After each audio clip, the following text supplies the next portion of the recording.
The elite who occupy the commanding heights of digital reality are suicidal nihilists. Suicidal nihilists know that there is no longer any substantive purpose to their willing, but they would always prefer to go on willing than not to act at all. They can very happily ally themselves with the notion of nuclear holocaust or perfect exterminism.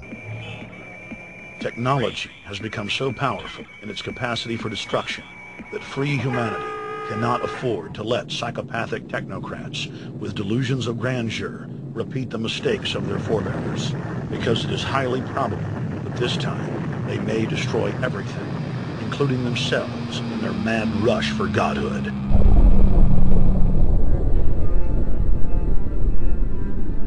In this film, we have chronicled the Overlord's bloody orgy of experimentation, which already claimed the lives of more than 150 million people in the 20th century.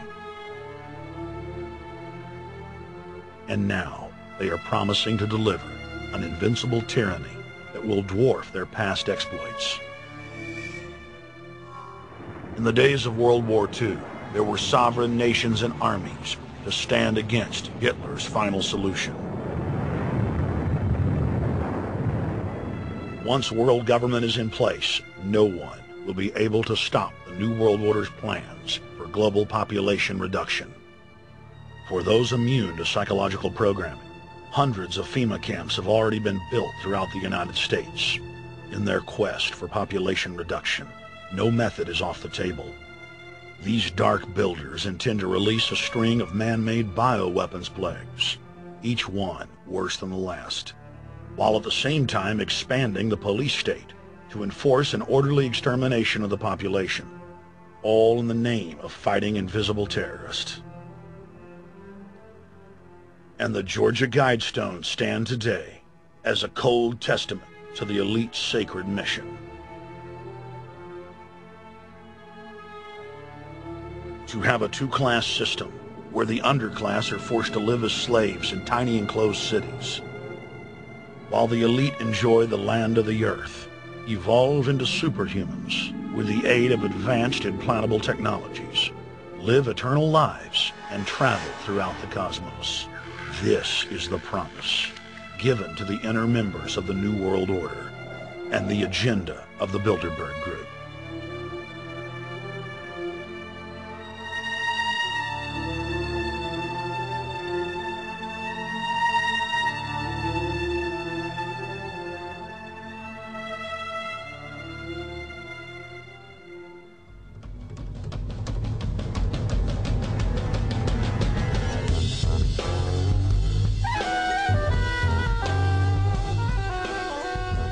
In 2007, Jim Tucker continued his 30-year quest to expose the globalist by traveling to Istanbul, Turkey, the site of Bilderberg, 2007.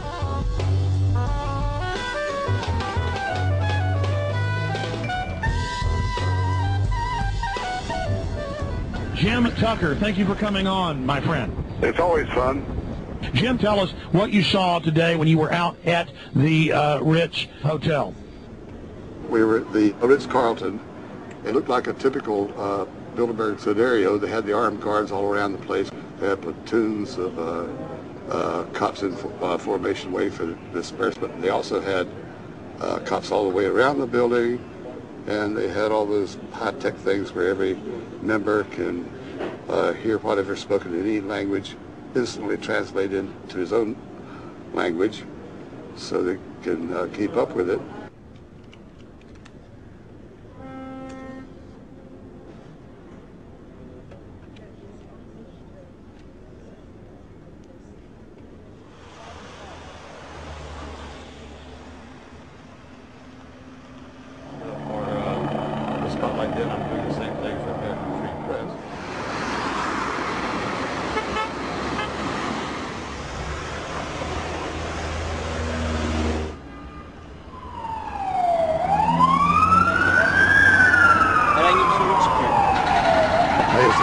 Hotel open?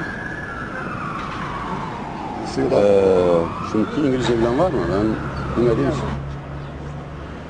Let's just ask him directly.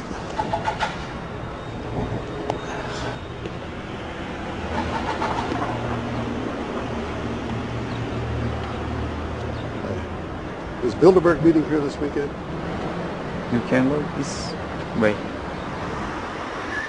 We had my two personal cops following me today. I was not aware of it because my nose is always sticking to the camera. My jaws are always flapping. But the TV crew said those guys are going to follow you. And their car followed us out to the hotel. Then they identified the two cops in plain clothes, not business suits, but sport shirts and so forth. Yeah. That's the car that's been on our ass? Yeah. You want to photograph him? Yeah. You are, aren't you? Well, they're very likely Bilderberg boys.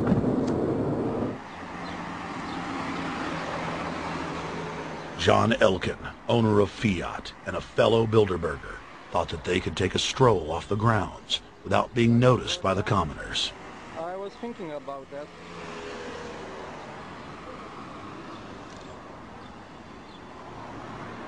This Bilderberg attendee sneered at our camera.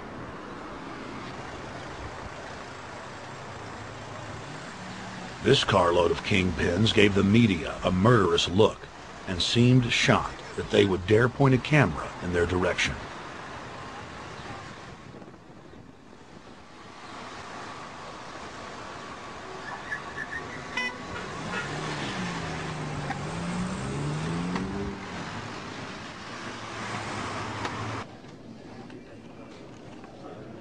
In 2007, the Bilderberg Group received the heaviest global coverage in its history.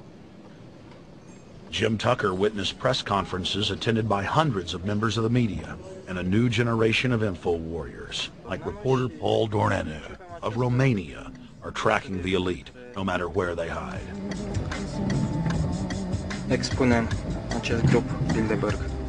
Now, Jim, my governor, Rick Perry, it's in the front of the Dallas Morning News. The headline reads, Texas Governor Rick Perry to attend Bilderberg. What does it mean to have the governor of Texas in the Dallas Morning News just admitting he's going to Bilderberg Group?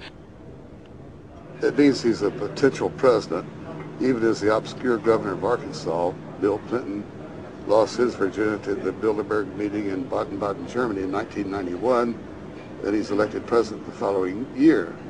Now, if he goes nowhere in a run for the White House in the years ahead, they'll drop him like an old shoe. They do that often, but officially, Bilderberg considers Governor Rick Perry a potential president of the United States. Yes, it's a violation of the Logan Act, for which Bill Clinton's White House was fined $300,000, which means the taxpayers paid it. When Perry returned to Texas from Istanbul, we were determined to hold him accountable for his treasonous actions.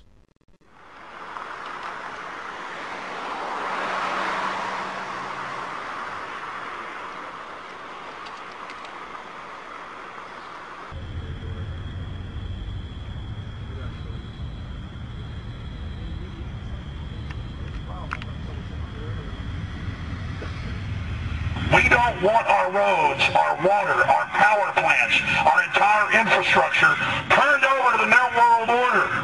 And we tell you now the people are rising up and learning what you're doing, and they're angry. And they're tired of it.